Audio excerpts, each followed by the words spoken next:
ஓம் ஸ்ரீமாத்ரே நமக. அபிராமி அந்தாதியோட 86வது பாடல் இன்று அனுபவிக்க இருக்கின்றோம். 85வது பாடல்ல பார்க்கும் இடமெல்லாம் அபிராமியாகவே எனக்கு காட்சி அளிக்கிறான்னு சொன்னார் அபிராமி பட்டர். உலகம் அனைத்திலும் உள்ள பொருள்களில் அவளின் திருவுருவை தரிசிக்க முடியும். ஏன்னா மனசுல அப்பேற்பட்ட இது அவருக்கு அந்த தியானத்தினால் அவர் அந்த நிலையில சித்திக்கிறது. அப்போ எப்பேற்பட்ட அன்பு அவருக்கு இல்லையா? ஏன்னா அம்பாள் அன்பெனும் பிடிக்குள் அகப்படும் மலை, அன்பெனும் குடில் புகும் அரசு, அன்பெனும் வலைக்கு உட்படும் பரம்பொருள், அன்பெனும் கரத்தவர் அமுது, அன்பெனும் கடத்துள் அடங்கிடும் கடல், அன்பெனும் ஒளிர் அறிவு, அன்பெனும் அணுவுள் அமைந்த பேரொளி அப்படின்னு அன்புருவமான பராசக்தி அப்படிலாம் சொன்னார். அன்புக்கு கட்டுப்பட்டு எனக்கு அப்படி இது பண்ணினா எனக்கு பார்க்கிற இடமெல்லாம் அவளாகவே எங்கும் நீக்கமர அவள் தோற்றமே தெரிகின்றதுன்னு சொன்னார். இப்போ இந்த 86வது பாடல்ல அவளோட பெருமை எப்படி சொல்றார்? ஒரு கட்டளையே சொல்றார். எதனால? இந்த அன்புனால. தாய் குழந்தைக்கு உடம்பு சொல்லினா அம்மா அதை செய் இதை செய்யின்னு ஏவும் அம்மாவும் போய் எடுத்துன்னு வருவான்.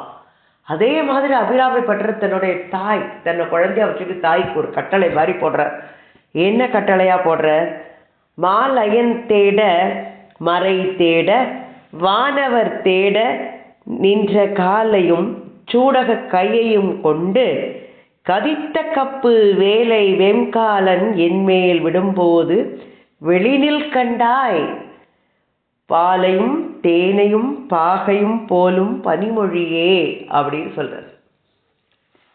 எப்படிப்பட்ட மொழி உடையவள்! பாலையும் தேனையும் பாகையும் போல மதுட்சீர திராட்சா மதுரி மதுரினாக படித்தைய கர ஆதிசங்கர பகவத் பார்த்தார் சௌந்தரிய லஹரியில சொன்னார்.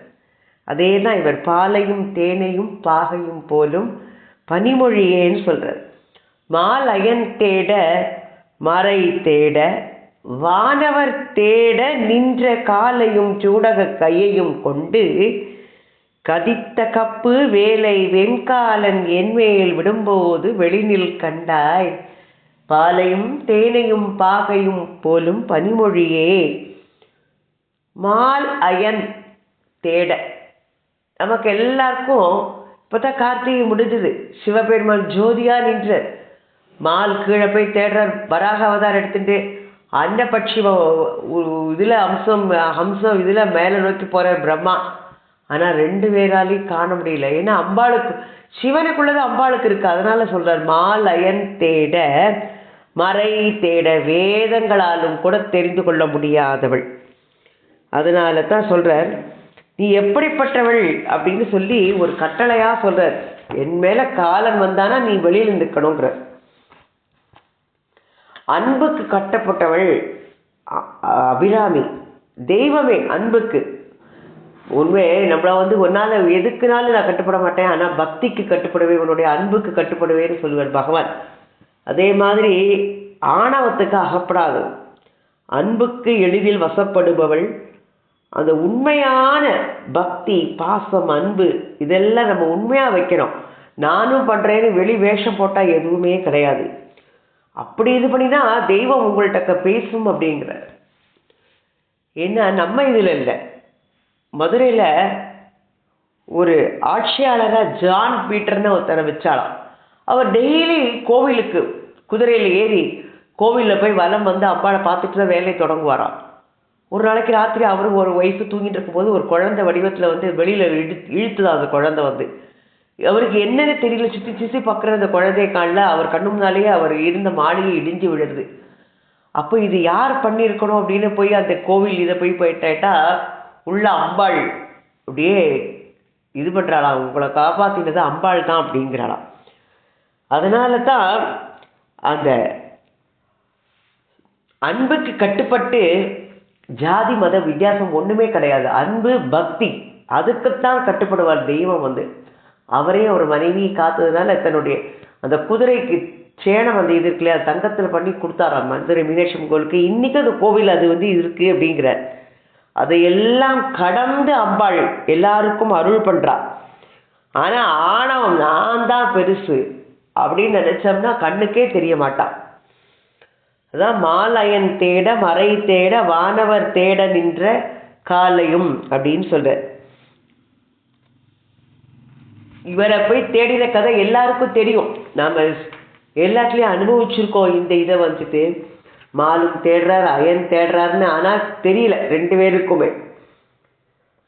திருஞான சம்பந்த பெருமான் சொல்லியிருப்பார், திருமால் அடி வீழ திசை நான்முகன் ஏத்த பெருமான் என நின்ற பெருமான்னு திருநாகைக்காரோணத்துல சொல்லியிருக்க.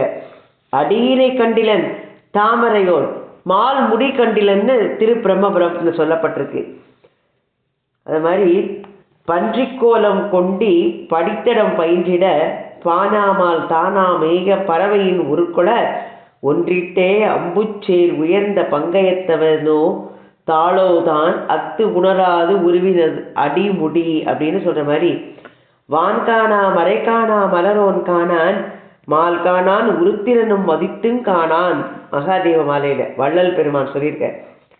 இப்படி அயனும் அரியும் அடைய முடியாத திருவடி அந்த காலையும் அப்படிப்பட்ட அத காலை சொல்லியிருக்க. இந்த பத்துடை அடியவருக்கு எளியன் பிறர்களுக்கு அரிய வித்தகன்னு நம்மாழ்வார் பாசுரத்துல சொல்லுவார். ஊனக்கண்களால் பார்த்தால் நமக்கு தெரியாது, நமக்கு அந்த இது கிடைக்கணும், எங்கேயும் பார்க்க அவள்தான் அப்படிங்கிற இது வரணும். அதனால தான் யாருன்னா பாண்டியன் அந்த வந்தி அந்த பிட்டுக்கு மண் சுமந்து இது பண்ண போது அந்த கதையில அவனுக்கு கூலி ஆளா வந்தோடனே எங்க இந்த கூலி ஆள் ஏன் வேலையை முடிக்கலன்னு ஒரு சேவகன் போய் இழுத்துன்னு வந்தானா பகவான. பாண்டியன் பணியாள் வந்து கை தொட்டு இழுத்து வந்தான்னு பரஞ்சோதியார் திருவிளையாடற் புராணத்தில் சொல்லியிருப்பார். அப்பேற்பட்ட அந்த சேவனாக எனக்கு பிறக்கக்கூடிய பாக்கியம் கிடைக்கலையே அப்படின்னு அவர் உருகுவாராம்.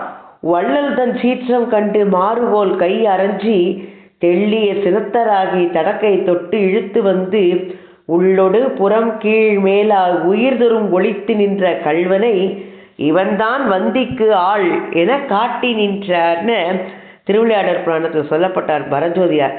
வைஷ்ணவத்துல கூட மனம் வாக்கு காயங்களுக்கு எட்டாத மாதவன் யாருக்கு யசோதையோட கயிற்றுக்கு ஆட்பட்டு உள்ள கட்டுண்டு கிடந்தானாம் இல்லையா? அர்ஜுனனோட அன்புக்கு ஆட்பட்டு பார்த்த சாரதியாக எல்லாரும் பார்க்கும்படி பணிபுரிந்தார். அதே மாதிரி அன்புக்கு ஆட்பட்டு அவர் பக்திக்கு ஆட்பட்டு நமக்கு எளிய தெய்வமாக வந்து ஆட்கொள்வார். சூடக கையையும் கொண்டு அப்படின்னு சொல்றார். சூடக கை எது? நிறைய வளையல்கள் நிறைய அணிந்த கைகளை உடையலாம். வருண சங்கு அலை செங்கைன்னு பார்த்தோம். 21வது அபிராமிந்தாதி அனுபவத்துல வருணச்சங்கலை செங்கை அப்படின்னு பார்த்தோம் இல்லையா? அதே தான். வளையல்கள் நிறைய அணிந்த கைகளை உடையவள் அம்பாள் வந்து எப்படின்னா பெண்கள் வந்து கைகளில் நிறைய வளையல்கள், அது வந்து ஒரு மங்கள ஆபரணம் அப்படின்னு சொல்றார். அது வந்து அவர்களுடைய பர்த்தாவோட க்ஷேமத்திற்காக அணியப்படுகின்றது அப்படிங்கிற அந்த தர்மத்தையும் எடுத்து சொல்லப்படுகின்றது. கதித்த கப்பு வேலை வெண்காலன் என்மேல் விடும்போது வெளிநீல் கண்டாய் அப்படின்னு சொல்றார். ஒரு அழகா ஒரு ஆர்டர் போடுற. யாரு வரும்போது? யமன் என்னை தேடி வரும்போது நீ என்ன நின்று காப்பாற்றணும். நீ இருந்தீங்கன்னா என்ன உள்ள தேடி வந்துருவானா அவன் அப்படின்னு எப்படி ஒரு இது சொல்றார் பாருங்க. ஏதாவது ஒரு இதுனா அழகா அவர் சொல்றார். எப்படியெல்லாம் சொல்லிட்டு நீ இதெல்லாம் பண்ணிட்டு இருக்க, அப்படிப்பட்டவளான நீ அப்படின்னு ஒரு புகழ்ச்சியை சொல்லிட்டு நீ அவன் வரும்போது நீ வெளியில் நிற்கணும் அப்படிங்கிற. அதனால அந்த பயம் எல்லாருக்கும் காமனான ஒரு பயம் உண்டு. முதல்ல பயத்தில் 2 வகை. நம்மளா பயப்படுறது, அடுத்தவா நம்மளை பயமுறுத்துறது. 2 வகை சொல்லலாம். சில பயங்களுக்கு நம்மளே போக்கிக்கலாம். ஆனால் ஒரு பயம் யாராலையுமே நீக்க முடியாது. அதுதான் மரண பயம். எல்லாருக்கும் பயம். வயசாகிடுச்சுன்னா என்ன செய்வானோ, எப்படி யமன் வருவானோ, நம்மளை கூட்டின்னு போவானோ, என்னெல்லாம் அவஸ்தைப்படுவோமோ அப்படின்னு நம்ம ரொம்ப இது பண்ணுவோம். மரண பயம்ங்கிறது என்னன்னா, மரணம் வந்து மருத்துவரையும் அழுகையையும் மதிப்பதில்லைன்னு வில்லியம் ஜேம்ஸ்ங்கிறவர் சொல்லியிருக்கார். Death defies the doctor, death is deaf to our wailings அப்படின்னு சொல்கிற மாதிரி ஞானிகள் அவர்களே இறப்பை கண்டு பயந்துருக்கானா நாமெல்லாம் ஏமாத்துறோம் இல்லையா? ஆனால் இவர் என்ன சொல்றார் மாணிக்க வாசகர், யானேதும் பிறப்பஞ்சேன் இருப்பதனுக்கு இறப்பதனுக்கு என் கடவேன்னு சொன்னார். நான் ஒன்றும் பயப்படல அப்படிங்கிற மாதிரி. இதில் அருணகிரியார் என்ன சொன்னார்? முருகனே உபதேச குரு அவருக்கு. கார்மாமிசை காலன் வரின் கலபத் தேர்மாமிசை வந்து எதிரப்படுவாய்னு சொன்னார். சாகாதெருகே சரணங்களிலே காகா நமனார் கலகம் செய்யும் நான் சொன்னார். அப்படிப்பட்ட கந்தர் அனுபூதியில் முருகன்கிட்ட வேண்டுகோள் விடுத்தார் அவர் அருணகிரியாரே. நம்ம நல்லது செஞ்சுருக்கோமா கெட்டது செய்யாமே இருக்கலாம். ஆனாலும் நம்ம மேலே ஒரு டவுட் வந்ததுன்னா காவல்காரன் வந்து போலீஸ்காரன் வந்து இழுத்துருப்போம். அப்போ நம்மளுக்கு எவ்வளவு வெட்கமாக இருக்கும் இல்லையா? ஆனால் இதே இது ஒரு பெரிய ஒரு சிபாரிசுக்காரன் யாராவது இருந்தால் நம்மளால எடுத்துகிட்டு போக முடியுமா போலீஸ்காரன்? அதுதான் அப்போ ஏற்பட்ட சிபாரிசு தான். யார்? முதல்வன் வந்தால் விட மாட்டானா? முதல்வனுக்கும் முதல்வனான அந்த கடவுள் இருந்தால் நம்மளால நம்ம மேலே யார் கை வைக்க முடியுங்கிற. அதனால தான் எப்படி சொல்கிறார். அதனால என்னால் நீ வந்து தினமும் எப்படி நீ என் முன் அத்தருணம் காலன் வரும்போது நீ தோன்றினால் நான் வந்து காலன் கைப்படாது தப்பிக்க முடியும். அதனால வந்து அருளிட வேண்டும்னு அருணகிரியார் சொல்றாருன்னு இதுக்கு திருமுருக கிருபானந்த வாரியார் ரொம்ப அழகா விளக்கம் சொல்லியிருப்பார். என் முன்னால நீ வந்து யமனிடமிருந்து என்னை காத்துருள நீ என் முன் வந்து காட்சி தந்து அருள வேண்டும் அப்படின்னு சொல்ற. அப்படி எப்பேற்பட்டது? முச்சூலம் ஏந்திய யமன். இது எல்லாத்துக்கும் யமன் முச்சூலங்கள். அப்ப நீ வந்து வெளியில நில்லு அப்படின்னு உத்தரவு போடுற. ஏன் அப்படி உத்தரவு போடுறாருன்னா அவருக்கு வந்து அம்மா கிட்டக்க அன்பு. அந்த அன்புனால அன்பிற்கும் உண்டோ அடைக்கும் தாழ் ஆர்வலர் புன்கணீர் பூசல் தரும்னு குரல்ல சொல்ற மாதிரி அன்பு இருந்ததுனால் அங்கு என்னதான் நடக்காது அப்படிங்கிற. வந்தியோட டெய்லி புட்டு பண்ணி சுவாமிக்கு வச்சு விட்டு தான் அவ இது பண்ணுவா. அந்த அவளோட இதுக்கு ஆட்பட்டு வந்து பெரம்படியே பட்டார். கூலியாளாக வந்து பெரம்படிப்பட்ட மாணிக்கவாச்சகருக்காண்டி. மாணிக்கவாச்சகரை என்ன பண்ணினா? குதிரை நரி பரியாக்கி எல்லாம் போய் எல்லாத்தையும் இது பண்ணினோன்னா மாணிக்கவாசகரை பொய் சொல்லிட்டு ஆற்றுக்கு நடுவில் ஒரு சுடுமணலை நிற்க வச்சிடுற. நிற்க வைக்கிறதுனால தான் வெள்ளத்தை பெருக வைக்கிறார் சிவபெருமான். மாணிக்கவாசகரை காப்பாற்றுறதுக்காண்டி வெள்ளத்தை பெருக வச்சு அந்த கல்லை முதுகில் நீ கட்டினியா அந்த கல்லோட கரையே உடைக்கிறார். வெள்ளம் பெருக்கெடுத்த. அதனால தான் அந்த கரையை அடைக்கிறதுக்கு கல்லை கொண்டு அடைக்கணும்னு சொல்லும்போது அந்த வந்திக்காக பிட்டுக்கு ஆசைப்பட்டு வந்து பெரம்படி வாங்கி பண்ணினார். எப்படியெல்லாம் அவர் வந்து இது பண்றார். அன்பு பக்தர்கள்கிட்ட அவர்கள் கொண்ட அன்பு. மதுரையில் வீதியில் திருவிளையாடலில் பார்த்துருக்கோம். விறகு வித்துன்னு வந்தார் பானபத்திரருக்காண்டி இல்லையா? தூது போனார். யாருக்காண்டி? சுந்தரருக்காண்டி. கிருஷ்ண பரமாத்மா என்ன பண்ணினார்? பாண்டவர்களுக்காக தூது போனார். பார்த்த சாரதியாக அர்ஜுனனோட அன்புக்கு கட்டுப்பட்டு சாரதி. ராமபிரான் சபரி வந்து எச்சல் பழத்தை கொடுத்தோன்னா அதை சாப்பிட்டா அன்பு காண்டி. ஆஞ்சநேயன் பண்ணின பக்தி அன்பு காண்டி அவரையே கட்டி தழுவி இது பண்ணிக்கோ அப்படின்னு சொல்ற. இப்படி எப்படிதான் அவர்கள் வந்து அன்புக்கு ஆட்பட்டு என்னெல்லாம் செஞ்சிருக்கான்னு சொல்ற. அதனால தான் நம்ம அந்த காலத்தில் எந்த காலம்? அந்த காலம் நம்மளுக்கு யமன் வர நேரத்தில் நாம் யாரை நினைக்கணும்? பகவானை நினைக்கணும். அந்த காலேச்ச மாமேவ ஸ்மரன் முக்த்வா கலேவரம் எப்ரயாதி சமத்பாவம் யாதி நாஸ் எத்திர சம்சயகன கீதையில் பகவான். மரண காலத்தில் யார் என்ன நினைக்கிறாளோ உடலில் இருந்து அப்போ பிரிந்து செல்கின்றானோ என்னையே நினைத்து அவன் என்னையே வந்து அடைகிறான்னு சொல்றார். எம் வாபி ஸ்மரன் பாவம் தியஜத்யந்தே கலேவரம் தம் தமேனேவதி கௌந்தேய சதா தத் பாவ பாவித்தக. கௌந்தேய குந்தியின் மகனேன்னு சொல்ற. யார் இறக்கும் தருவாயில் எந்த பொருளை பற்றி நினைத்து கொண்டே இருக்கிறானோ அவன் அதுவாகவே அடுத்த பிறவி எடுக்கிறான். நம்ம பார்த்துக்கோம். ஜடபரதன் மானுக்காண்டி இது பண்ணியே இது பண்ணினா அடுத்த இதில் ஜடபரதனா பிறந்த. பிரயாண காலே மனசா அச்சலேன பக்தியா யுக்தோ யோக பலேன செய்வ பிரிவோர் மத்தியே பிராணமாவேசிய சம்யக்கு ச தம்பரம் புருஷம் உபைதி திவ்யம். அந்திம காலத்தில் பக்தியுடன் யோகத்தினோட ஆற்றலால் தன்னுடைய பிராணனை பூர்வ மத்திக்கு கொண்டு வந்து தியானம் செய்யும் போது அவன் எப்படிப்பட்ட நிலை அடைகிறான்? சுடரிலை வீசும் பரமாத்மாவையே அடைகின்றானாம். அதனால தான் மரண அவஸ்தை. இறைவன் நாமம் சொல்ல சொல்ல நம்ம என்ன ஆகும்? பகவான் நம்மளை பார்த்துப்பார். பட்டினத்தடியார் சொல்ற, எயிலுடைய யமபடர் எனது உயிர் கொளவரின் யான் ஏங்குதல் கண்டு தான் அன்று கொளும் குயில்னு தேவேந்திர சங்கம வகுப்புல அருணகிரியார் மாகோர காலன் வரும்போது என் மலம் கலங்கி தியங்கும் அப்போது வந்து உன் அருட்போது தந்தருள் அப்படின்னு அபிராமி பதிகத்துல அபிராமி பற்ற சொன்னார். அதனால காலன் வரும் தருணம் தன்னை காத்தருளனும்னு அபிராமி பற்ற நீ வெளிநில் கண்டாய்னு சொன்னார். அவள் எப்படிப்பட்டவள்? பாலையும் தேனையும் பாகையும் போலும் பனிமொழியே அப்படின்னு சொல்றார். அம்பாள் எப்படி இது பண்றா? எந்த செயலை செய்யும் போதும் சிடுசிடுப்போடு செஞ்சா அந்த காரியம் வந்து பலன் கொடுக்காது. அதனால தான் இனிமையான சொல்லோட செய்யணும்.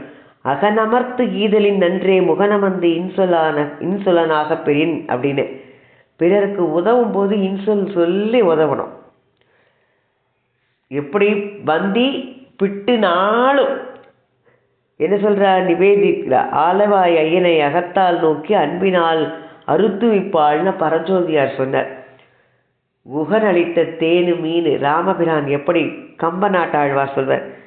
அது மாதிரி அந்தகன் வரும் நேரம் நீ வந்தருள் புரியணும்னு அபிராமி பற்ற பிரார்த்தனையை ஏற்று அபிராமி என்ன சொல்றாளாம், நான் வந்து நீ வர நேரத்தில் நான் மிகவும் சிரமம் கொடுத்து விட்டதாக எண்ணி நீ வெறுப்புடன் வந்து வராமல் விருப்புடன் வர வேண்டும் அப்படின்னு சொல்றாரு. இப்படி சொல்லிட்டேனேன்ட்டு நீ வெறுப்பு வைக்கக்கூடாது, விருப்பம் விற்று நீ வர வேண்டும் அப்படின்னு சொல்றாரு. அதனால தான் பாலினும் சொல்லினியாய் அப்படின்னு சொல்ற அந்த பாடல்ல பாலும் தேனும் பாகும் கலந்து எவ்வளவு இனிமையா இருக்கும். நம்ம பார்த்தோம் மதுச்சீர திராட்சா மதுரினாகான்னு சௌந்தரிய லகரி 15வது சூஸ்திரத்துல அம்பாளை சொல்லுவார் ஆதிசங்கர பகவத்பாதர். ஏன்னா பால் வந்து வெண்மை நிறம், அது ரொம்ப மென்மையானது. எப்பொழுதும் பிறந்த குழந்தையிலேருந்து மரணத்துக்கு அப்புறம் கூட அதுதான் உபயோகமாகும். சுத்தமாக கள்ளம் கபடம் இல்லாமல் வெண்மை நிறத்தோட நம்மளுடைய ஆத்ம பசிக்கும் அது உணவாக இருக்கின்ற தேன் கெட்டே போகாது, ரொம்ப இனிமையானது, நோய் தீர்க்கும் மருந்து. அதனால அம்பாளோட வாக்கு எப்படி இருக்கான், பாலும் தேனும்னு சொன்னார். ஏன்னா வியாதிக்கு மருந்தாக இருக்கக்கூடியது, அதனால ஆத்மானந்தம் தருவதா, அதனால தேன்னு சொன்னவர். அடுத்தது பாகு அப்படின்னு சொல்றாரு. பாகு அப்படியே சர்க்கரை பாகு கலந்தா எப்படி இருக்கும், அது குழஞ்சு அப்படியே பாகு அப்படியே சோப்புன்னு அப்படி சாப்பிட்டாலே அப்படி நல்லா இருக்கும்ல. அது எப்பேற்பட்ட பொருள் அந்த பாகோடு சேர்ந்தா எல்லாத்துக்கும் அது இனிமை கொடுத்துடும். அதனால தான் வெள்ளப்பாகோடு சேர்ந்த பொறிகளில் வந்து எப்படி இனிப்புக்கிறது கடலை உருண்டை, அதை மாதிரி சாதாரண ஜீவனையும் உயர்ந்த ஜீவனாக செய்யக்கூடிய திறன் பெற்றவள் அம்பாள். அதனால தான் மூன்றும் கலந்த சுவையாக அம்பாளுடைய வாக்கு. பாலையும் தேனையும் பாகையும் போலும் பனிமொழியே, பனிமொழி குளிர்ச்சியாக இனிமையான மொழி. பத்ராச்சல ராமதாஸ் சுவாமிகள் சொல்லியிருப்ப, தெலுங்குல பாடமா தெரியும். ஓராமணி நாமம் ஏமி ருச்சிராக மதுரச முலக்கண்டே ததிகிருத முலக்கண்டே அதிரச மகுநாமம் ஏமி ருச்சிரா அப்படின்னு சொல்றார். ராமநாம பாயசக்கே கிருஷ்ணநாம சக்கரா விட்டல நாம துப்ப கலிசிப்பாய சப்பரீசிரோ அப்படிங்கிற.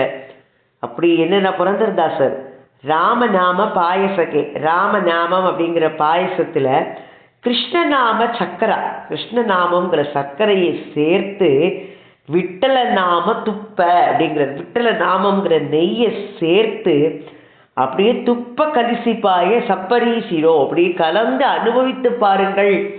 அது எப்படி இருக்கும், ராமநாமம் கிருஷ்ணநாமம் விட்டல நாமம். அதனால எல்லாவற்றையும் விட இனிமையானவளான அபிராமி, இனிமையான, அதனால நமக்கும் இந்த இகபர சுகங்கள் எல்லாம் இனிமையாகவே கிடைக்கும். அவளை எப்படி சொல்றாரு, காலன் வரும்போது நீ எனக்கு வெளியில நில்லுன்னு கட்டளை போடுற மாதிரி நம்மளும் அவள் நம்ம அன்புக்கு கட்டுப்பட்டு வருவா. நாமளும் அப்படி அபிராமிட்ட சொல்லக்கூடிய பாக்கியம் நமக்கும் கிடைக்கணும்னு வேண்டிப்போம். ஓம் ஸ்ரீமாத்ரே நமக. ஓம் அபிராமி அன்னைக்கு ஜெய். அபிராமி அன்னை திருவடிகளே சரணம் சரணம்.